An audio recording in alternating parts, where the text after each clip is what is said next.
Hello and welcome to today's video. In today's video, it's going to be my 6-month ownership update on my Defender. I can't believe I've had this thing for 6 months now. I mean, time flies. It really does. And it's been great. It's been great. There have been a couple hiccups along the way, but nothing major. Nothing mechanical either. But I guess it's been 6 months. 6 months with this car. And it's been amazing. I have 4,800 miles on it, and for the most part, it's been pretty much flawless. A couple little issues, all have been basically software related, apart from two. But yeah, I've been very happy with it so far. And first I'm driving. I'm on my way to the studio to actually sit down and have a conversation with y'all. And I thought, well, I'll film this, and I'll just kind of go over the things I really like and don't like about my Defender, just briefly. So, for the most part, what's not to like about this thing? It truly is a wonderful SUV. It rides incredibly well, thanks to the air suspension and adaptive dampers. So another thing that I'm very happy with is this engine. It's the P300, which is Jaguar Land Rover's 2-liter turbocharged 4-cylinder. It's part of their Ingenium family of engines. It produces 300 PS, or 296 brake horsepower. That comes in at 5,500 RPM.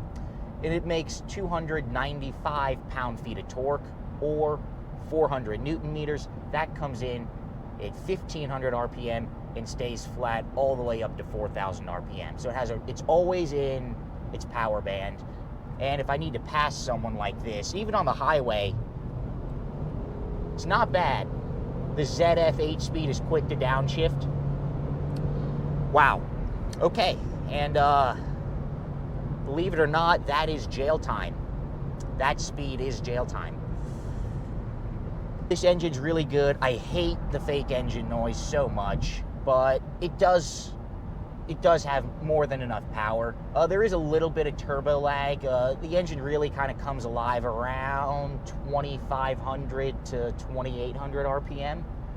Other than that, it's wonderful. It is a good engine. I think it suits the Defender quite well, and I'm very happy with the choice that I've made. Other things I like. Design. I think this is a really good looking car.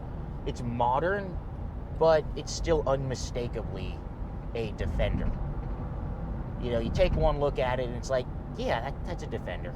You still have all these design cues.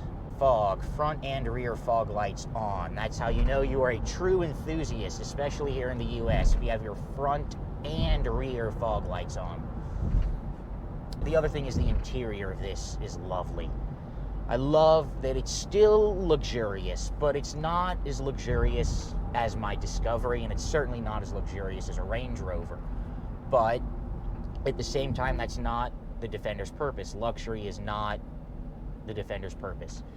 It's ruggedness, it's utility, and although Land Rover really is now pretty much just another luxury SUV company, they aren't making like true utilitarian vehicles anymore. That has a great mix of luxury and utility. All the materials are wonderful, like the neoprene on the center console and on the dashboard and on the door panels. I love the combination leather and textile seats, which actually have been discontinued for the 2022 model year. Mainly because 2020 model years had an issue. The supplier did not put on the correct fire retardant on the textile, and it caused them to stain very easily. 21s do not have that issue. My seats have not stained at all, and there's a lot of water has gotten on them just from opening up the doors when it rains, and water is the main cause for stains on the 2020 model year cars. And just other stuff like design is wonderful. I love the exposed hardware on the doors. This walnut trim is amazing. It's called rough cut walnut veneer. It's real wood and it has this texture to it. It's lovely. It's absolutely stunning. Technology is wonderful. Jaguar Land Rover finally got technology right. with the Pivi Pro infotainment system. Stupid name. The name is, Pivi Pro, that's just a stupid name, but it's incredible. It always boots up. I actually really have not had any issues with it. It always boots up. It's super quick to respond. It's very easy to use. It's very intuitive. The 11 speaker 400 watt Meridian sound system is very good. All right, so that's it for the drive, and I will see you all in the studio. All right, so now you join me here in front of my computer. I have written down everything that went wrong. I also have all of my invoices for everything and receipts. So not much has gone wrong in my 6 months of ownership. For the most part, really the only thing that went wrong was software related. And it wasn't really that big of an issue. So the first thing that went wrong was on the week before March 25th. So on March 25th, I took my Defender in to my dealer, Jaguar Land Rover of Cincinnati, who've been great. Service department is good. Sales department is phenomenal. Customer service is also phenomenal. It's a great dealer, and they've been great to my family and I over the past 10 years that we have worked with them. So on March 25th, I took the Defender in because my USB ports in the center console stopped working completely. Usually, even at night, they light up to show you that where the USB ports are, and that was not even working. Plug it in, nothing happened. Phone wasn't charging. Media was not transferring from my phone to the infotainment system. Completely dead as a dodo. So I took it in, and what happened was they gave it an update. So Jaguar Land Rover forced a software update. Usually consumers will get the update, and JLR sends them out in batches. So I might get an update, whereas, my neighbor down the road that has one might not get an update. He might get his, a couple weeks after mine. Hell, it could be a month after mine. It's just, they do it in batches for different cars. So this is what my service advisor said to me. Unable to initially verify concern as the issue is intermittent. Performed Pathfinder code read B14B6-93 and USB port 1, no operation. Removed and inspected USB port and connection, no abnormalities are present. Followed DTC to help index and was directed to check Pivi Pro software level and update if necessary. Performed Pivi Pro software over-the-air update, 35-minute duration. System is currently working fine and no DTCs are present or pending. If DTC or concern returns, the USB panel will need to be replaced. So that software update fixed the problem. And that really wasn't an issue for me.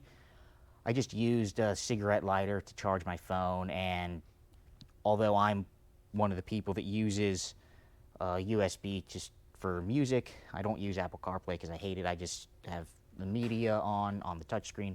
It wasn't that big of a deal because my Defender has built-in Spotify, so I just used that instead of streaming music through the USB into the car. So it wasn't that big of a deal, and it was only a week anyway. And yeah, another thing with that, my driver's door bass speaker, there's a rattle in it. It's not blown, but there's something in that door panel that's rattling, and it was very irritating, and I told them about the rattle, and they couldn't find anything wrong with it. And they told me next time I come in to try to recreate the rattle. And, well, I did the next time, and I'll get to that in a minute. But, so moving on April 11th, my windshield cracked. Ford F-150 kicked up a little stone, and it hit my windshield, and there's a little chip in it. It's not bad, but it's irritating. And I called the parts department at my dealer, and that windshield is on back order. To quote my parts guy, it's on intergalactic back order, and there's no ETA for a new windshield. I've called other dealers, and they're all saying the same thing. So it's probably going to be months before I get a new windshield. It's not that big of a deal, but if that crack does expand, then, we're going to have a problem. Right, so the next thing, April 28th, I took my Defender back to the dealer to have the rear tow hooks installed. So the price for the tow hooks plus the black plastic trim that goes around them was $240.44. And then the labor was $382.69. Both of those prices include sales tax. And in total, it was $623.13. And also, while I was there, I had them look at the speaker again. I recreated it for the service advisor, and they still didn't fix it. Whatever, it's fine. I'm gonna go back and tell them about it again, and if not, I'm probably just gonna look into it myself.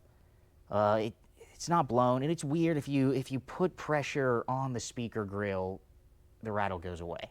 So there's something in there. So I'm gonna definitely look into that. And so finally, this brings me to the last issue that I've had. May 27th,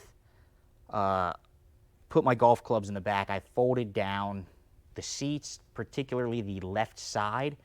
And the way it works, so there's a little loop, and you pull the loop up, and the seat cushion folds forward, and then the backrest can fold flat. So I pulled that, and the loop ripped. It's sewed in there, and I pulled it forward, and the bottom half of it just ripped right off. It's a horrible design, and the way it anchors in is it latches in underneath of the Isofix child seat anchors, and it's just a horrible design, and it ripped right off. And I didn't even pull it very hard; it just ripped right off. So I'm gonna need to go in and have that replaced as well. And again, I don't want to say it's my fault. It's more just terrible design, but it's irritating. So now if I want to fold that down, I have to dig my hand underneath the seat cushion and then just force it forward. It's terrible design. It's not good design at all. So other than that, the car's been perfect. I have not had any, like I said, no mechanical issues at all. It's been great. I love it. It drives really well. Engine's lovely. The interior is great. Technology is truly amazing. I mean, it's eons better than what JLR had before. It's so much better than the old In Control Touch Pro infotainment system. It really, really is. Pivi Pro, is stupid of a name as it is a damn good infotainment system. Yeah, there's stuff that I don't like. The thing that I'm still kicking myself for is not getting the clear sight mirror. That really helps with rearward visibility. It is atrocious if you don't get it. It's well worth the $350 or $450 that it is, and it really adds a lot in terms of rear visibility. Other things I'm not a huge fan of: cargo space is good but not great. I had to fold down, or I folded down my seats to get my golf clubs in and also my tennis gear. I can't fit my golf clubs and my tennis gear in the back with all the seats up. It's just not the best. In all, it's been great. Fuel economy, I've bumped that up a bit. I'm now averaging about 18.5 miles per gallon in combined city and highway driving. It's rated through the EPA. It's 17 city and 20 highway, so I'm right smack dab in the middle of that. I love it so far. Like I said, these are the only issues that I've had. Other than that, it's been perfect. I had a Pivi Pro update a couple days ago, and it didn't really change much, but it installed no issues at all. I love the way it drives. The ride quality is great thanks to the air suspension and the adaptive dampers. It's a lovely interior. Technology is great. The Meridian sound system is amazing. The Pivi Pro is truly fantastic.